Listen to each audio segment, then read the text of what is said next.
Et salut à toi, nouvel épisode de podcast. Aujourd'hui, épisode numéro 8 pour ce qui est des épisodes bonus. Et dans cet épisode, je vais répondre à la question de est-ce que en fait toutes les indications, donc toutes les valeurs nutritionnelles qu'il y a sur les emballages représentent la vérité ou pas? Donc pour répondre directement à la question, la réponse est non. Et en fait, la réponse plus précise, c'est que en fait ces valeurs-là, ce sont des moyennes. Et c'est quelque chose qui est souvent oublié parce que en fait, c'est pas forcément oublié, mais généralement, quand on voit les valeurs sur les paquets, on a tendance à se dire que c'est la réalité, qu'on est à la calorie près, et cetera.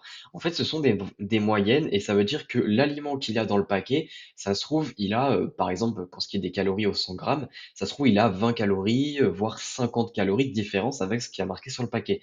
Et en fait, ça, déjà, ça montre un premier point, c'est qu'on peut pas être super précis, même quand on compte nos calories. Évidemment, c'est un outil qui est super intéressant pour ce qui est de la précision, ça permet d'avoir des résultats souvent beaucoup plus concrets que si on ne le fait pas.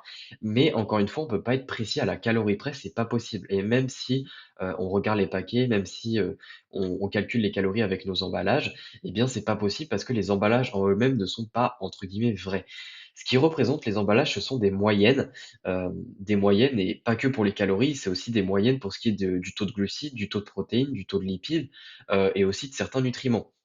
Donc, quand je parle des nutriments, ici, je parle plutôt des vitamines et minéraux. C'est-à-dire que je sais que sur certains emballages, c'est marqué, par exemple, le taux de sodium, le taux de potassium, et cetera. Il faut savoir que, ces valeurs peuvent énormément varier aussi. Et en fait, pourquoi est-ce que ça varie autant? Bah, ça dépend, de plein de facteurs, qui notamment sont liés avec la croissance, de l'aliment. Par exemple, pour ce qui est des fruits et légumes, hein, on va prendre un exemple qui est assez parlant. Eh bien, ce qui peut faire varier toutes ces valeurs-là, ça va être à la fois, quand est-ce que l'aliment a poussé, c'est-à-dire à quelle saison? Est-ce que c'était l'été? Est-ce que c'était l'hiver? Parce qu'évidemment avec la photosynthèse, bah, si c'est l'été, bah, ça sera souvent plus riche en nutriments parce qu'il y aura plus de photosynthèse.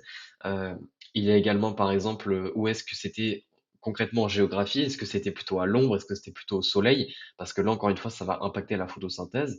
Il y a aussi au niveau géographique, où est-ce que c'était? Parce que au niveau de la géographie, des fois, on est sur des terres qui sont relativement pauvres en nutriments, c'est-à-dire que la plante, elle peut pas grossir elle peut pas grandir comme elle veut plutôt. Ça peut être aussi au niveau du pays, hein. Il y a certains pays, c'est pas du tout les conditions adéquates pour que ça pousse correctement, notamment au niveau de la pollution. Mais il y a aussi plein d'autres choses. Il y a par exemple, la conservation. Quand est-ce que ça a été cueilli aussi? Donc, la conservation, il faut savoir que plus on conserve un aliment après sa cueillette et plus il perd de nutriments. Pour ce qui est de la cueillette, bah, si c'est cueilli trop tôt, bah, ça veut dire qu'il y a pas autant de nutriments que ce qu'il devrait y avoir. Après il y a encore d'autres choses, hein. Qu'est-ce qu'il peut y avoir? Après il y a la cuisson, bien sûr.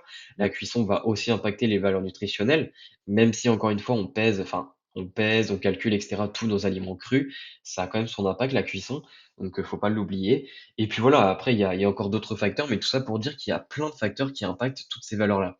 Mais en fait, ce qu'il faut se dire, c'est que c'est pas grave, parce que si on tous nos calculs, on les fait à partir de moyennes, eh bien, au final, on va obtenir une moyenne comme résultat, parce qu'on n'aura mis que des moyennes. Et en fait, ça, c'est OK, parce qu'avoir une moyenne, dans notre journée, bah, c'est précis, c'est quand même précis, ça reste bien plus précis que de ne rien faire du tout, mais c'est pas non plus en mode perfectionnisme, en mode à la calorie près. Et ça, c'est aussi intéressant parce qu'en nutrition, si on cherche à être beaucoup trop perfectionniste, on finit, au bout d'un moment par créer beaucoup trop d'anxiété, par créer beaucoup trop de pression et ça, c'est quelque chose qui est pas tenable à long terme. Donc, calculer les choses, savoir que ces valeurs-là, ce sont des moyennes, c'est OK et il faut pas s'en faire.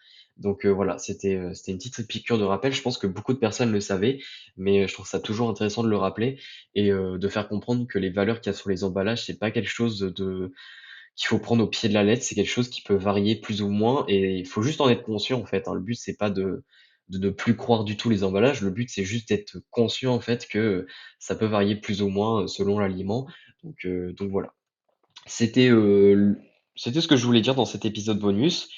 Si ça t'a plu, n'hésite pas à me le faire savoir en m'envoyant un message sur Instagram et n'hésite pas aussi à me suivre sur Instagram pour plus de contenu.